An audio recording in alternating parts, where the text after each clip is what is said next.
శ్రీ మనోహర్ నాదెండ్ల.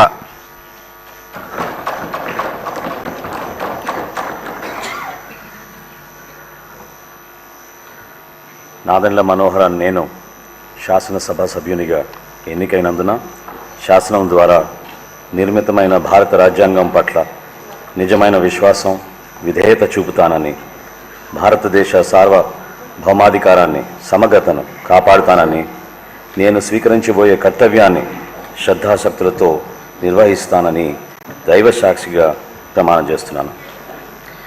ఆంధ్రప్రదేశ్ శాసనసభ సభ్యుడినైన నాదెండ్ల మనోహర్ నేను సభ నియమాలకు కట్టుబడి ఉంటానని, వాటిని అనుసరిస్తానని, సభ మర్యాదలను పాటిస్తానని, సంప్రదాయాలను గౌరవిస్తానని దైవ సాక్షిగా ప్రమాణం చేస్తున్నాను.